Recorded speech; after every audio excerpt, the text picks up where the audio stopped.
I couldn't believe the nonsense that Nikki, my wife of 7 years, had just thrown in my face. In just a few minutes, I learned just how little she thought of me. Here we are at a mountaintop resort, attending a 4-day bachelorette gala for her older sister Kirsten, who was getting ready to marry for the 3rd time. I couldn't help but wonder how she managed to sucker her current fiancé. Was it her money, or did she threaten to sue him? I figured that being a lawyer, she no doubt had him sign the mother of all prenuptial agreements, probably while undergoing some form of medieval torture. The previous day, Wednesday, we decided to take advantage of one of the public hot tubs the facility offered. Kirsten had warned there might be naked men in the hot tubs earlier that day. I thought she was just pulling our legs, but she wasn't. It seemed the hot tubs here were clothing optional. After we got in the water, I noticed the 5 guys across from us appeared to be naked. My assessment proved to be correct when they got out of the tub, dried off, and sat in their lounge chairs, not caring that they were exposing themselves to us. One guy, however, a tall, muscular man with long hair tied in a ponytail, lay on the grass next to the hot tub on his side with one leg up. I noticed Nikki staring at him, her eyes glazed. I suppose I should back up and tell you a bit about us. My name is Ned Carson, and my wife is Nikki. I'm 39 years old and she's considerably younger, having just turned 32. I used to be a police officer but was wounded in the line of duty. As a result of my injuries, I was shot several times. I was given a medical discharge. That was before I met Nikki. She was one of the physical therapists who worked with me, helping me learn to walk all over again. I still have a hard time walking very far, but I managed to get around. After my discharge, I became a private investigator. Fortunately, most of my work is done either behind a desk or in the front seat of my car, and there's very little running involved. I worked with one of the best for several years until he died of a heart attack. After his death, I took over the day-to-day operation, answering to my former boss's partner. Nikki and I dated for some time, fell in love, and got married. The first 5 years of our marriage were great. At least I thought so. A couple of years ago, however, I was diagnosed with type 2 diabetes and high cholesterol. Of course, my 2-pack-a-day cigarette habit didn't help matters much. Thanks in part to the medications I had for my diabetes and cholesterol, I found that I wasn't able to perform sexually the way I used to. I even tried to quit smoking, but all that did was make me irritable. At first, Nikki said she understood, and we did the best we could. Even if I couldn't maintain an erection for very long, I still satisfied her with other things as best as I could. She seemed to enjoy it anyway, and I always made sure she was happy. But something changed in the last couple of years. Slowly but surely, Nikki went from being a sweet, caring, loving woman to a shrew that I sometimes didn't recognize, constantly ordering me around and getting short-tempered at the drop of a hat. It seemed nothing I did satisfy her anymore. To top that off, our love life in the last year dwindled to almost nothing. I did what I could to keep her happy, but it seemed that had become a lost cause. I hoped that this little trip to the mountain resort might renew the spark between us. But it was becoming clear to me that it was a lost cause. As I looked at the man deliberately exposing himself to Nikki without a care in the world, I realized that he seemed somewhat familiar to me, but I just couldn't quite place him. Earlier today, Thursday, Nikki said she was going shopping with her sister, so I decided to play golf. I got back a bit earlier than I had planned, took a shower, and dressed. I hoped to take Nikki out for dinner and dancing later, as a possible prelude to intimacy. As I was getting dressed, Nikki came bounding into the room wearing a bathrobe. Her hair was wet and she appeared flushed. She sat on the bed and regarded me for a bit. "I thought you were going shopping with Kirsten," I said. "I changed my mind. I went to the hot tub instead," she replied. "I can see that. Were there any naked men out there today?" I asked. "Oh, yes," she said with a smile. "The ponytailed guy was there. Ramon Torres is his name. He does some kind of work with a movie studio out on the West Coast. You'd really like him." That's when it hit me. I knew exactly who he was. Yes, Torres does work with a movie studio, but chances are you won't see his work on the big screen. That's because his work is a bit more seedy. I take it you gotta know this guy Ramon a bit, I said. She snorted at that. Yeah, I did. And some of his friends. I see. Did you have a good time? I asked. The best time I've had in years, she replied. Is that what you had in mind all along? I asked. Her face changed, and I could tell the shrew was back. Yes, it is, she said. I looked at her, and for a moment I had no idea who this woman was. She looked at me before continuing. You have no idea. For years you've been the only man I've ever gotten physical with, but the last 2 years have been hell on me. Here I am dying to have intimacy, but you can't even get it up half the time. You know why. All these damn medications the doctor has me on. That's not my fault. Sure it is, she said. All those years smoking, drinking, eating crap food, and lately you haven't gotten hardly any exercise. Now you're paying the price. And so am I. I need a man. Someone who doesn't cater to my every whim. I need someone who commands me to do what he wants, not a desk-bound has-been who refuses to stand up to me. I felt like I had just been punched in the gut. I couldn't believe what she was saying. I shook my head and wondered if this was all just a nightmare. She wasn't finished, however. You know what he did? She asked with a sneer.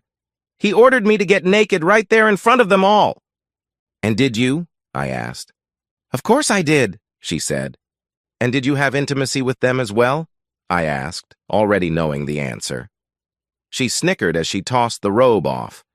I could see the bruises and bite marks on her body. Have intimacy? She asked sarcastically. Yes. I had intimacy with them. All of them. Why don't you come here and clean me up? You'd like that, wouldn't you? And you know what else? No, I said quietly, trying to control my rage. What? They're all on their way here right now, and they're going for a second round right here in this bed while you watch, she said. I got up and walked to the closet where I grabbed my suitcase. What are you doing? She asked. Are you going to run away like a little wimp? I took a breath before answering and counted to 10. I remembered now what it was about Ramon that set me off. It seemed he had a nasty habit of getting women hooked on intimacy and drugs. He then recruited those women to do adult videos for him. Once he was finished with them, he usually turned them out onto the streets where they eked out a miserable existence as hookers. The guys in Vice had tried several times over the years, unsuccessfully, to bring him down. If you were smart, you'd run too, I said. But you're not smart, are you? Stay and have your fling if you want, but no matter what, we're finished. Give your sister my regards. I finished packing my suitcase and headed for the door. What? You're going to just leave me? She asked, a smirk on her face. Yeah, I'm leaving. I've had it with your nonsense, and I will not be your willing humiliation husband. Goodbye. With that, I turned and walked out. As I walked down the hallway, I saw Ramon and 4 of his buddies coming down the hallway. After they passed me, I called out to him. Ramon, I called. He turned and looked at me. Yeah, what do you want? He asked. I took my wedding ring off and tossed it to him. You want her? She's yours, I said when he caught the ring. I'm done with her. He smirked and pocketed the ring. Whatever, dude, he said. He snorted and turned back the way he was going. I went out to the car, loaded up, and drove off, stopping to buy a pack of cigarettes and a 6-pack of beer. At that point, I really didn't care if I lived or died, and I figured it was either smoke or break something. 3 hours later, I was home. I had hoped Nikki would at least call and apologize, but she didn't. To hell with her, I thought to myself. It was still fairly early, so I decided to take matters into my own hands. If Nikki thought she could just have her little party and come home like nothing ever happened, she was out of her mind. I called a locksmith and arranged to have all the locks changed out on the house. I had to pay extra to have him come out late, but it was worth it to me. I grabbed a beer and sat down on my back porch with a pad of paper and made up a list of things to do. I had worked on enough cases involving cheating spouses to know how it went. Usually the husband got screwed, royally, while the wife ended up with half of everything. I also knew that I would not be able to file on the grounds of adultery, thanks to this being a no-fault state. After making my list, I drank a couple more beers and smoked a few more cigarettes. Eventually, I went to bed, hoping to wake up and find this was all just a horrible nightmare. But that didn't happen. The next morning, I got up and checked my phone, hoping against hope that Nikki would have come to her senses. But she didn't. There were no calls, no text messages, nothing. I downed a cup of coffee and called Nick Parsons, one of the main lawyers we did work for. After telling him what happened, he promised to work up the papers for divorce. We decided to have her served at her place of work on Monday for maximum impact. "You know the drill, Ned," he told me. "Don't do anything stupid." "You know me, Nick," I told him. "Yeah, I do. And that's why I'm telling you not to do anything stupid. Talk to your boss and see if he can get someone out there to put eyes on your wife and Ramon. I don't want you involved in this at all. You got me? Stay as far away from it as you can." "Yeah, I got it," I said. We ended the call and I dialed my boss, Paul Drake. "Hey, Ned, I thought you and that lovely wife of yours were up in the mountains. What's going on? Everything all right?" "No, Paul, it's not," I said. He listened as I told him my story. "I'm sorry to hear that. You want me to get someone up there to keep an eye on things?" "Yeah, that'd be great," I said, "but it has to be someone Nikki doesn't know. I got it under control. I have been doing this for a while, you know. Do as Nick says and stay out of it for your own good. I'll get someone up there ASAP." "Thanks, Paul, I appreciate it," I said as we ended the call. From there, it was off to the bank to take care of our accounts. I took out half and canceled her credit card. I thought about canceling her ATM card, but decided to leave it so we could keep track of any changes she might make to it. I did reduce the amount she could pull out on a daily basis, however. Once I finished that, I went to another bank and opened an account in my name only. I stopped at a diner and wolfed down a pastrami sandwich, then headed home. There really wasn't much more I could do but sit and wait. After a while, I decided it was time for me to take inventory of myself. I had to do something. I stepped on my scale in the bathroom and took note of my weight, 215 pounds. Then I looked at myself in the mirror. I still had a full head of hair, but I had developed something of a gut.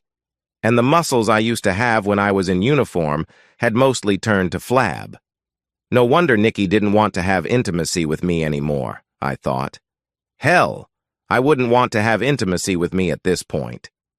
I remember the doctor telling me my diabetes would be easier to manage if I could get my weight below 200. He even gave me a dietary guide, but I had largely ignored it, thinking I was just too young for this sort of thing. Now, however, I had second thoughts. Maybe in a way, Nikki was right. I had let myself get into this condition. But damn it, she didn't have to do what she did. If she really loved me, I reasoned, she would have said something before now. I decided right then and there things would change. Grabbing a phone book and my pack of smokes, I headed for the back porch and looked up gyms. I found one or two and decided to check them out. I was getting ready to leave when my phone rang. I saw it was a number I didn't recognize, but answered anyway. "Carson," I said after answering. There was a female voice at the other end. "Ned, where are you?" the woman asked. I recognized Kirsten's voice. We hadn't spoken much in the past, and I was a bit surprised that she called. "Nikki told me you left last night." "Yeah, I left last night." "Why?" "Well, we were just wondering what happened. Nikki looks like she is having fun. I've never seen her in such a state. Then she told me you two had a fight and you left. What happened?" "Maybe you should have her tell you," I said. "Is everything all right between you two?" "No, it's not. Tell me, were you aware that Ramon Torres and his crew are at the resort?" "Of course. They're providing the entertainment for our bachelorette party. I also had them bring a camera crew." "Why?" "Oh, nothing. So you know the business he's in, right?" "Yeah, I know. He came highly recommended." Did Nikki know as well? I asked. Yeah, she knew. I told her. Frankly, I was a bit surprised when you showed up. This was just supposed to be a girls' thing, you know. But I figured if you two were into this thing, it wasn't really any of my business. So you knew she intended to humiliate me? I asked. Yeah, we all did. I thought, to each his own. Why? Is there a problem? Nothing I can't deal with, I said, not wanting to tip my hand. Do you want me to have Nikki call you? She asked. No need. All right. Listen, just let her have this, okay? I know she still loves you. When she's finished, she'll come back to you. It's only intimacy after all. No, it's not. It was a cold-hearted, cruel, calculated betrayal, and you helped facilitate it. Oh, please, get off your high horse. It's just a weekend. You are coming back to pick her up on Sunday, aren't you? No, she can find her own way back, but she won't be welcome. I could hear Kirsten gasp when I said that, but I really didn't care. To hell with all of them, I thought. Goodbye, Kirsten, I added, ending the call. So, Nikki knew all along this was going to happen and had even planned it out in advance just to humiliate me. I felt like punching a hole in the wall. I went to a gym instead and spent time punching a bag, imagining it was Nikki and Ramon. I punched until I had no more strength in my arms and finally took a shower. You okay, Mac? I heard a man ask as I dressed. I looked and saw one of the trainers standing there. Not really, but thanks for asking, I said. I saw you out there on that punching bag. I thought you were going to end up hurting yourself. Want to talk about it? What the hell, I thought. I sat down and took a breath. He sat down on the bench and waited patiently. I ended up telling him the whole story. I'm sorry to hear that, Mac, he said. Please call me Ned. Okay, Ned. Look, if you want to get back in shape, I can help you. But it sounds to me like you need to do more than just lose weight. If you like, I can recommend a good counselor. I looked at him and thought for a moment before answering. I realized he was right. I was a mess, both physically and emotionally. What the hell? Looks like I can use all the help I can get. He laughed and handed me a card. Rose Carlson, counselor, it read. Give her a call. She's damn good, especially in cases like yours. Yeah, I'll do that, I replied. In the meantime, I couldn't help but notice you tend to favor your right leg, he said. I explained my injuries from the shooting. He listened and nodded his head. I can help you with that if you'd like. We can also help you with your diet and exercise regimen, but you'll have to commit to a long-term program. We have people here who specialize in people with diabetes. Are you willing to do that? I thought about it before answering. Yeah, I said, nodding my head. I knew I had to do something, and fast. Good. Come on, let's get you signed up. By the way, my name is John Green. He held out a hand, and I accepted it. Ned Carson, I replied. Carson, he repeated. I've heard that name before. Wait, I remember now. You were the cop who saved my grandmother's life in that bank robbery. That was what, 8 years ago or so? That was the robbery where I had been shot. It's a pleasure to finally meet you. How is your grandmother, by the way? I asked. She's doing quite well. Thank you for asking. He took me to the front desk and signed me up for a program he said would help me lose weight and regain my strength. He introduced me to several of his colleagues as the cop who saved his grandmother's life, and they all thanked me for my service. Listen, if you have any questions, please feel free to ask, he said when we finished, and please make sure you contact Rose. I will, John. Thanks for everything. I left the gym feeling better than I had in some time. It felt good to be appreciated by someone for a change. When I got home, I called Rose and made an appointment for the following Tuesday. I held out some hope that Nikki might call or text, but she never did. I did get a call from Paul, who told me they had an operative on site who would record her activity and report directly to him. I thanked him and informed him of my appointment with Rose. Good. I'm glad to see you're taking positive action, Ned. Take whatever time you need to deal with this. I'll fill you in when I get something from our guy at the resort. You just take it easy now. You hear me? Yeah, I hear you, I told him. We ended the call and I tried to relax, but found it next to impossible. A part of me wanted to go out and drown my sorrows in a bottle, but the rational side of me said, no. I waited in agony for the rest of the weekend, but heard nothing from anyone until Sunday about 10 a.m. Paul contacted me to say that Nikki left with Ramon and his crew that morning. It seems she was quite busy over the weekend. We've got video, audio, pics, the works. I'll get this all over to Nick and make a copy for you in case you want to see it. Do you know where they went? I asked. No idea. They left about 9 a.m. Okay. That means she should be here around 12 or so. Assuming that she's coming home, Paul said. Yeah, I said in agreement. Stay in touch. Let me know if she shows up, he told me. I will, I told him, ending the call. I decided to take a chance and dialed Nikki's number. Unfortunately, it went straight to voicemail. Nikki, call me when you get this message. I know you've left the resort. Call me. I ended the call and dialed Kirsten's number. She answered after the third ring. Kirsten, this is Ned. Yeah, I know. You missed one hell of a party, Ned. Somehow I don't think I really missed much. I understand Nikki left with Ramon. Yeah, they left earlier this morning, she said. Do you know where they were going? I asked. No idea. I'm not my sister's keeper. I assumed they were heading to your place, but I don't know for sure. Don't you care if she's coming home or not? I asked. Hey, don't get snippy with me. Nikki's a grown-up woman and she can do whatever she wants and go wherever she wants, with whomever she wants. If she chooses not to go home, that's not my problem. Now buzz off. With that, she ended the call. I put my phone back in my pocket and sat in the front room, waiting. It's amazing how slowly time goes by when you're watching the clock. The minutes ticked by slowly. Soon enough, 12 came and went with no sign of Nikki. I waited anxiously, but nothing. An hour later, there was still no sign of Nikki and still no response to my voicemail. I pulled up the phone finder app on my cell and tried to find her with that, but to no avail. Apparently, she turned her phone off and removed the battery so I couldn't track her. I fired up my computer and checked my email. Nothing. I continued to wait, and wait, and wait some more. She still hadn't shown up by 6 p.m., and I assumed that she either wasn't coming home or had gotten into an accident on the way.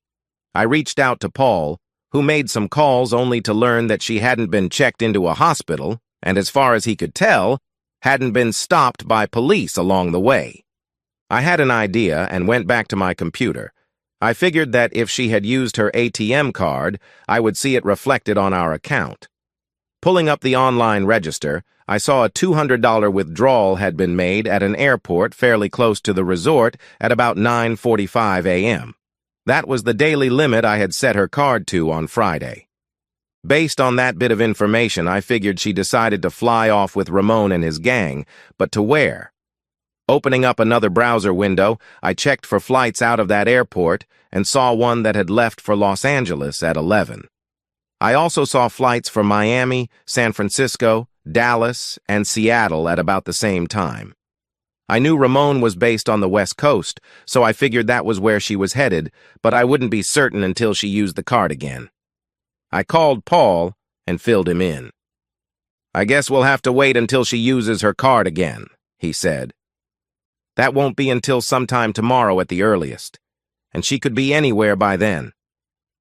Have you considered reporting her missing? He asked. Police won't do anything until she's been gone at least 24 hours.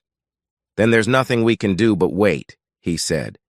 Is there anything in the transcript of the videos that indicates where she might be going? I asked.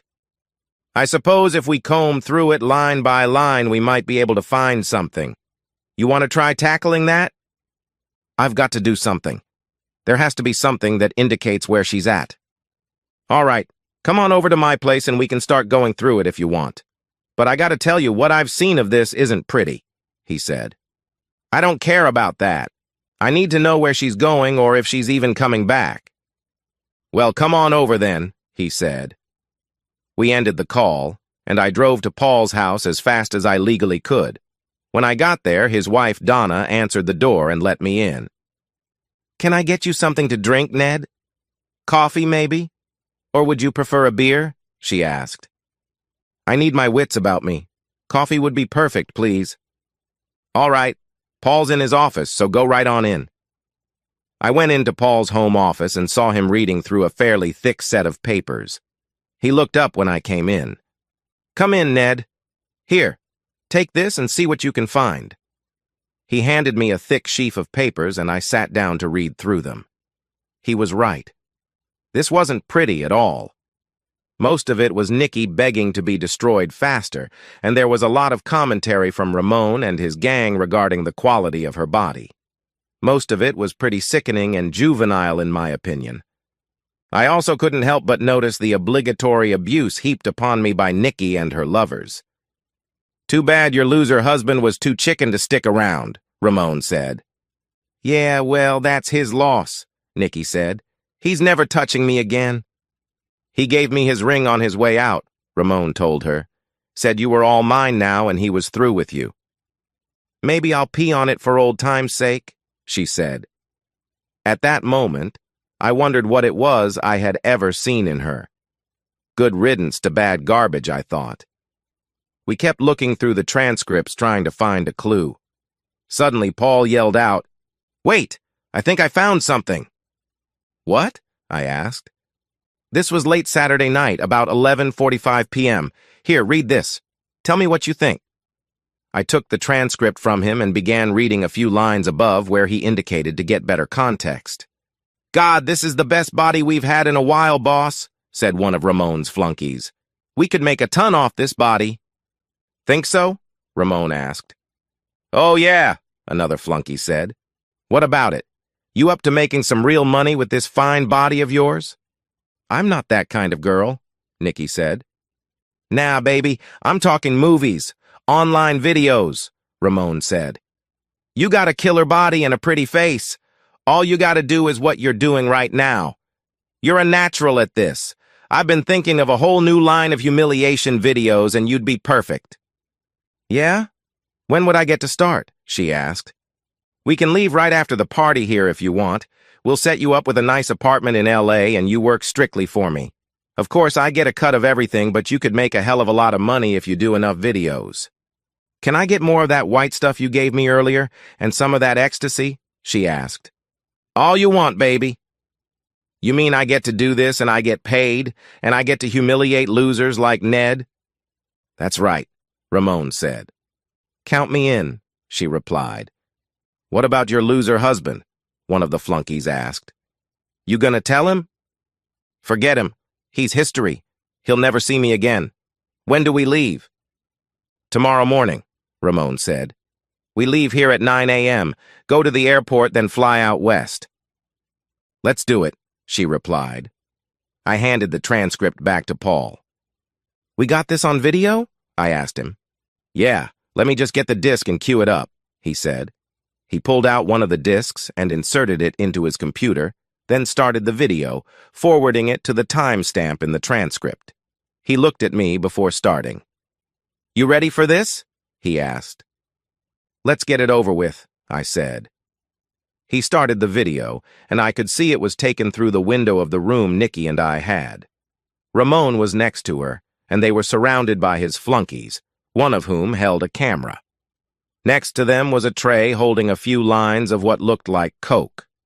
I could tell from the way she was acting that she was high on something, perhaps coke. I looked to see if I could spot anyone else, but I couldn't. I would not have been surprised to see Nikki's sister in the middle of all this. We watched the video, following along with the transcript. I've seen enough, I said, disgusted. Turn it off. Paul turned the video off and looked at me. Well? He asked. She's clearly doing this of her own volition, even though she's high on coke and God only knows what else. So kidnapping's out of the question. And I didn't see Kirsten anywhere in this video, so it's doubtful she knows anything. Even if she did, she wouldn't say. But we still have to make a good faith effort to locate her so we can have her served. You know anyone out in L.A.? Please, Ned. You know I have contacts all over the place. I'll make some calls, see what we can come up with. When you find her, let me know, please. I want to be the one who serves her papers. No way, Ned. Not gonna happen. I know you've been hurt bad, but you are not to get any deeper in this than you already are. I know you. You'd do something stupid and I'd have to fly out there to get you out of jail. You stay right here. Let Nick and I take care of this. So help me. I'll have your license pulled if you even think about going. Okay, I said, putting my hands up. I'll be a good boy, promise. Damn well better. Let me make some calls, then I'll get with Nick. Don't worry, I'll make sure you stay in the loop. Now go on home, drink a beer, relax, watch some TV. In fact, why don't you take a few days vacation? I can't do that, Paul. I have things to do. I got it under control, Paul said. Consider this an order. You're on vacation. Effective immediately. All right, I'm on vacation. I'll be a good boy and go home. We shook hands and I headed out, thanking Donna for the coffee. I thought again about getting a beer, but changed my mind and drove home. It was a good thing since I heard the house phone ring just as I walked into the front room. Hello, I said when I answered. After seeing Kirsten's number come up, I pressed the button on my machine to record the call. Hello, Ned. This is Kirsten. Yes, I know. And you should know I'm recording this conversation. I hope you don't mind. Not at all. If I were in your shoes, I'd probably do the same. What do you want, Kirsten? I asked.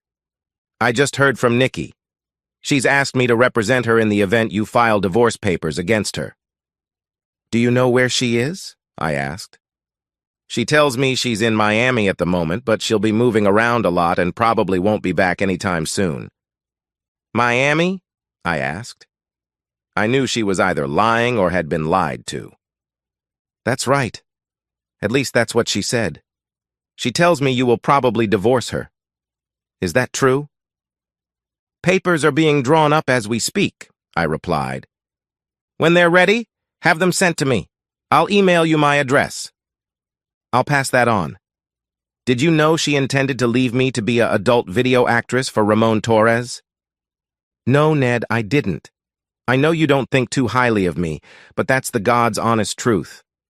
I thought she was just going to have intimacy with him to make you jealous enough to do something, but I didn't know she would leave you.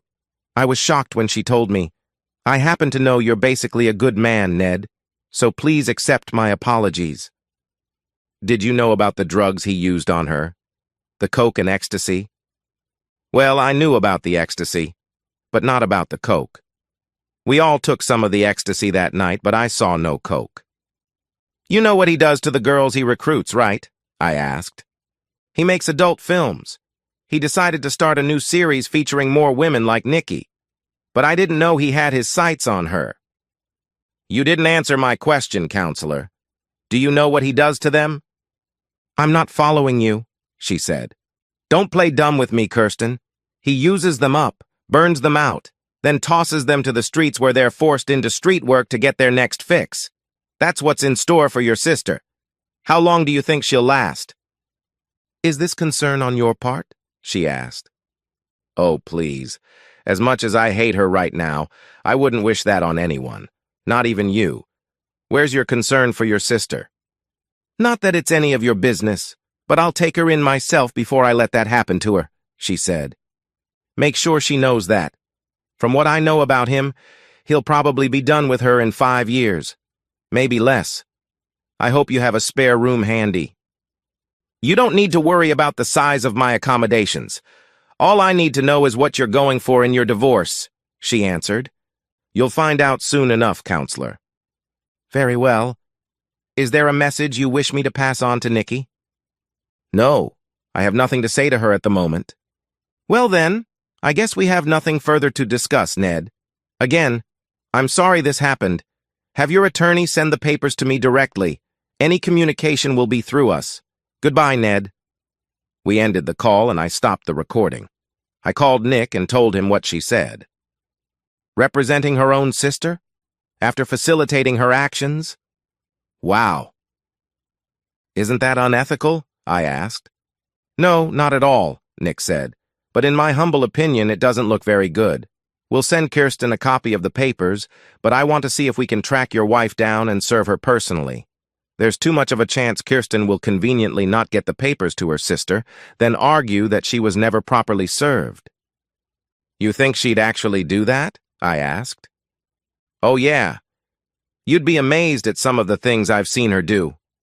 I'll talk with Paul, see if we can locate Nikki. If not, we'll do what's called a divorce by publication. What's that? I asked. Well, when a spouse leaves and can't be located, we can pay to publish the document in a newspaper where she's most likely to see it at least once a week for 4 weeks. If it turns out she's in the Los Angeles area, as we believe, we'll run it both here and in the LA Times. That way, we can show the court we've jumped through all the necessary hoops to have her served. That's in addition to sending a copy of the paperwork to Kirsten, right? I asked. Absolutely. Just because we send it to her doesn't mean that Nikki will get served, Nick said. We talked for a while longer before ending the call. I grabbed a bite to eat, smoked a cigarette, then headed to bed. Over the course of the next few weeks, we had monitored Nikki's ATM card usage and determined that she was most likely in the area of Long Beach, California. Paul reached out to his contact in Los Angeles and learned that investigators had spotted her in several nightclubs where she did stage performances, but they were never able to pin her residence down to one specific place. Pat Silva, Nikki's supervisor at the clinic where she worked as a therapist, called to ask about her since she hadn't bothered to report for work. I calmly told her that Nikki had decided upon a career change. What do you mean a career change? Pat asked. You haven't heard? She's decided to go into the adult videos business. What? Pat asked, incredulous. Yes, she wants to be a drug-addicted adult video star. She's somewhere in Southern California pursuing her dream even as we speak. I'm surprised she didn't tell you. Ned, you'd better not be pulling my leg, Pat said. I'm sorry, but it's true. So she's not coming back then? Pat asked. I'd be very surprised if she does. Okay. I'll process her final pay and get it out. Is there an address I can send this to? For now, you can just mail it here. I'll get it to her attorney. Okay, Ned. I'm sorry to hear about this. We'll miss her. Thanks, Pat, I said, ending the call. I got Nikki's final pay and forwarded it to Kirsten as promised. I don't know if she ever got it to Nikki. Frankly, I didn't care. I started my counseling sessions with Dr. Carlson Rose. She was a very good counselor and listened to what I had to say. At first, I thought she would give me a bunch of psychobabble, or maybe even blame me for what Nikki did. But she didn't, much to my surprise. By the end of the first month, I was beginning to feel much better about myself. My time at the gym was also quite helpful. I had managed to lose a few pounds and had developed a diet that I could actually live with. John helped considerably, and soon I could see the old me start to reappear in the mirror. Nick had been busy as well. After drawing up the heavily one-sided petition for divorce, he published it in the local paper and in the LA Times, twice a week for 4 weeks. Toward the end of the 4th week, he sent a courtesy copy to Kirsten, who wasn't very happy. She demanded a meeting with myself and Nick as soon as possible. What the hell is the meaning of this? She demanded when we met in his conference room. This is an insult. It's not a petition for divorce. Where the hell do you get off by demanding a 75-25 split, with no support? The real insult is what your client did to her husband, with your help, I might add. Since your client decided to abandon the marriage, my client and I both feel this is the most appropriate response. She hasn't even bothered to make arrangements to get her things out of my client's home. My client hasn't even been served with papers yet, Kirsten hissed. That's because your client has been hiding in the Los Angeles area. Since we don't have an address for her, and you haven't been very cooperative about informing us of your client's whereabouts, we decided to do a divorce by publication. The 4th announcement has just been published in both the local paper and the Los Angeles Times. I'm going to fight this, you know, she growled. Suit yourself, Nick said. And fight, she did. She filed motions that went nowhere and demanded counseling, which the judge reluctantly agreed to order. I was shocked when Nick told me. Don't worry about it. Judge Potter hates cheaters and loves cops. Kirsten thinks she's in the driver's seat, but in reality, she's giving Nikki just enough rope to hang herself. What do you mean? I asked. Chances are Nikki won't show up for the counseling session. Judge Potter hates it when people don't obey his orders. When that happens, he'll probably issue a bench warrant for her arrest. Now that I'd like to see, I told him. I showed up at the court-appointed counselor's office right on time, and of course, Nikki wasn't there. I knew the counselor, Judy McGregor, as she was the police counselor who worked with me after I had been shot. We spent the hour catching up, and she listened as I told my story. So, I take it there's no way you can see yourself reconciling with your wife? She asked. None whatsoever, I replied. All right, I'll make a note of that, along with her absence to the judge. Good luck, Ned. It was good seeing you again. From what Nick told me later, Judge Potter was livid that Nikki disobeyed his order and issued a bench warrant for her arrest. He told me the warrant was good for 5 years. We continued monitoring her ATM usage and noticed that while most of her activity was in the Long Beach area, she did use it in San Francisco a few times and in San Diego. She was quite busy, it seemed. At the same time, I performed a search and found a few short videos featuring her. I could only stand to watch them for a few minutes, and I noticed they all had the same theme. In one, for example, she had intimacy with 2 men, while another man, presumably her husband, was tied up on the floor and forced to watch. I nearly threw up when I realized that this was what she probably wanted to do to me. Finally, our court date was set. I met Nick at the courthouse, and we went inside. Looking around, I could see Kirsten, but there was no sign of Nikki. I wasn't surprised. When it was our turn to approach the bench, Nick and I took our place and watched as Kirsten sat alone at her table. Judge Potter wasn't happy to see her by herself. "And where is your client?" he asked. "She's indisposed at the moment," Kirsten said. "Indisposed? What the hell does that mean?" the judge asked. "She's on location right now," Kirsten added. "On location? She's an adult video actress, for crying out loud. What? There are no beds in this town? Is her work more important than this divorce?" "She simply couldn't get away, Your Honor," Kirsten said. Judge Potter let out a heavy sigh and contemplated the paperwork in front of him. "Very well. In light of this, I will issue yet another bench warrant, and I am prepared to rule on the divorce before the court today." "But, Your Honor, we still have motions to present," Kirsten said. "I've seen all I need to see, Counselor," the judge said, clearly irritated. He looked at both sides before proceeding. Although there are guidelines that govern what the court may award, the fact is that in this state, the bench has a great deal of leeway in determining the division of marital assets. In my deliberations, I have assessed both sides of this dispute. On one hand is a highly decorated former police officer who nearly lost his life protecting a 70-year-old grandmother. On the other hand, there is a woman whose attorney admits that she is a drug-abusing adult actress who deliberately betrayed and abandoned her husband to pursue her depraved lifestyle. On top of that, she's doing work for one of, if not the, most notorious in the business.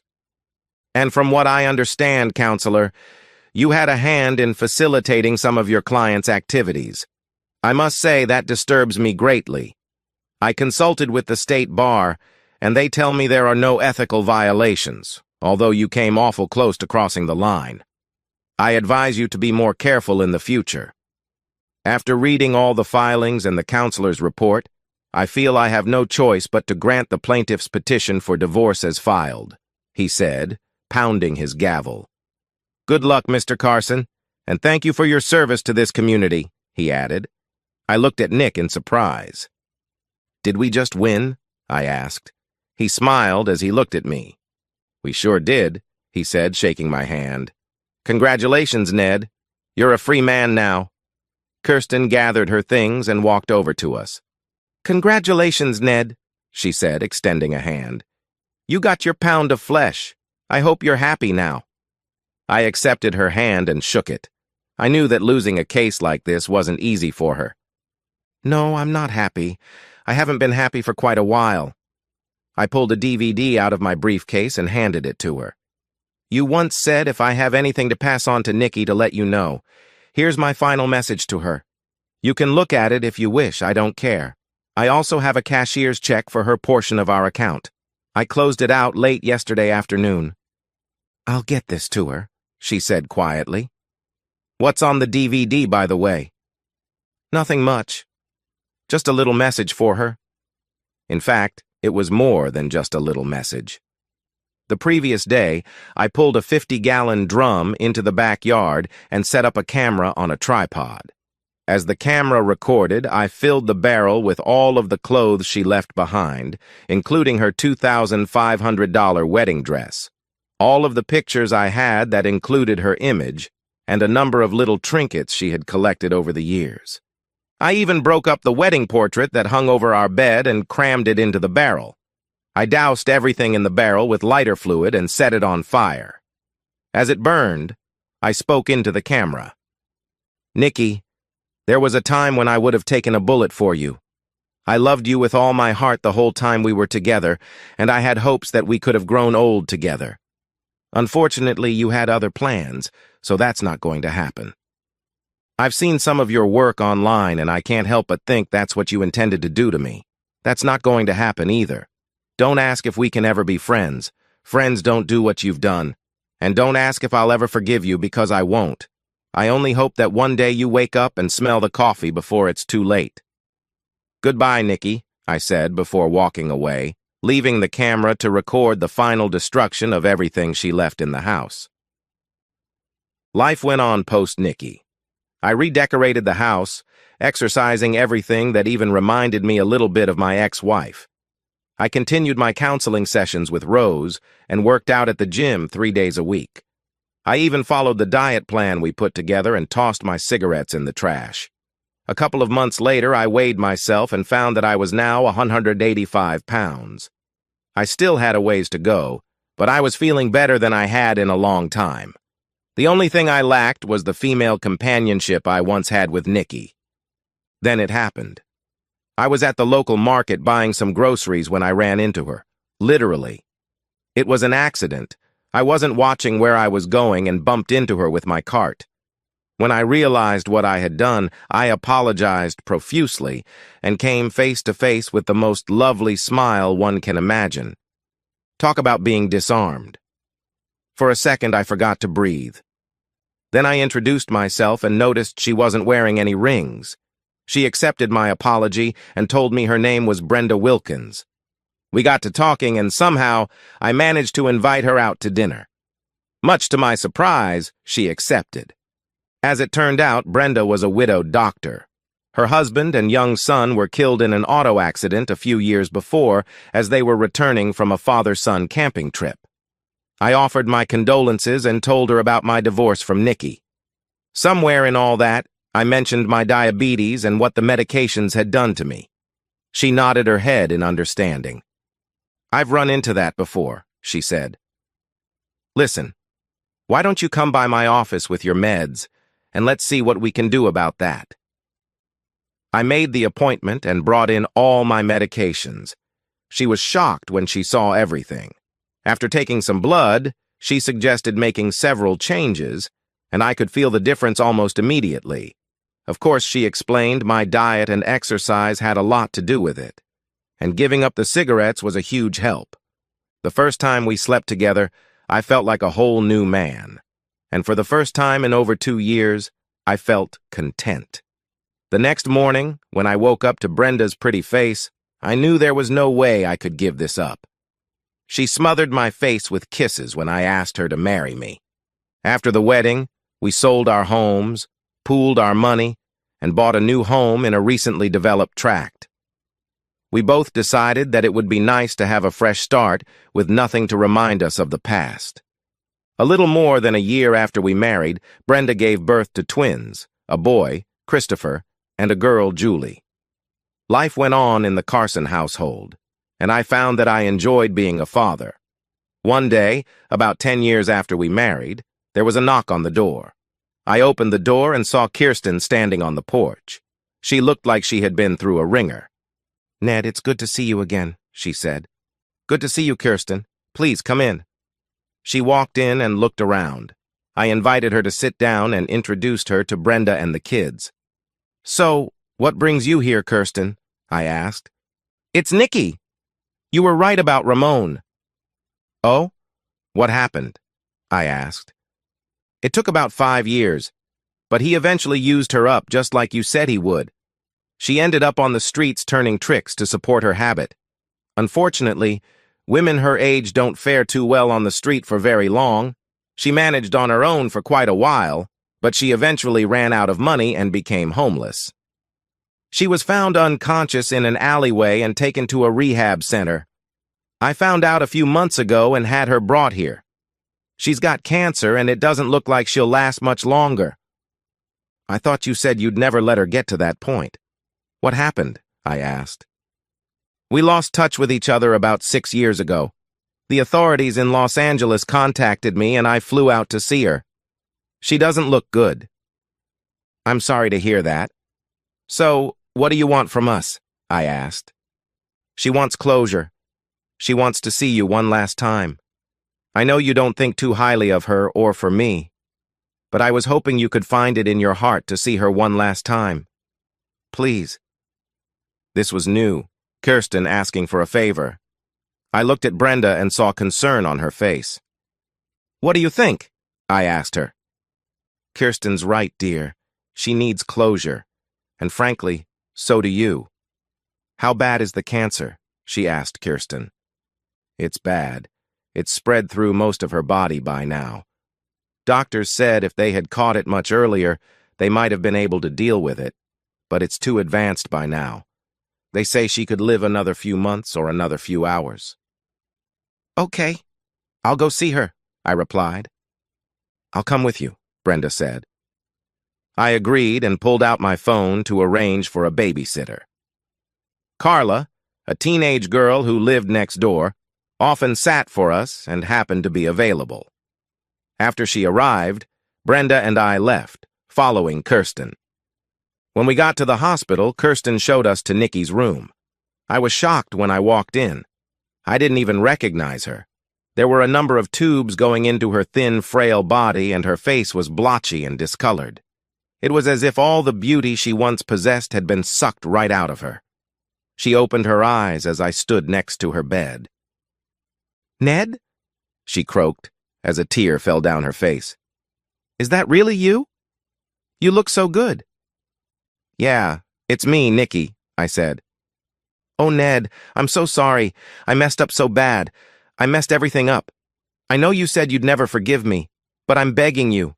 Please, it hurts so bad. Forgive me?" I looked at Brenda and saw a tear slide down one cheek. I knew what I had to do, and it would be the hardest thing I had ever done.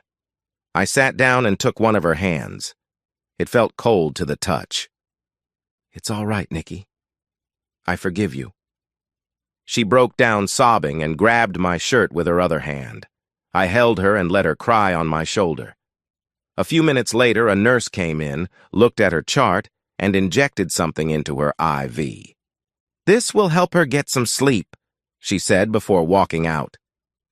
I looked and saw she was already falling asleep, so I put her head back on her pillow. "Thank you for coming in," Kirsten said. "You're welcome. How long will you be here?" I asked.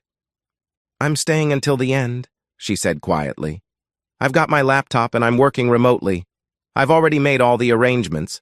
There won't be a memorial service. She didn't want that." "What happened to Ramon?" I asked. She opened her purse and pulled out a folded piece of newspaper. After he turned her out, he recruited another girl. Her husband didn't take too kindly to that and killed him, rather brutally. I scanned the article quickly. The mutilated body of noted Ramon Torres was found in an abandoned Ontario warehouse Saturday morning, the article said. Mutilated? I asked Kirsten. Yeah.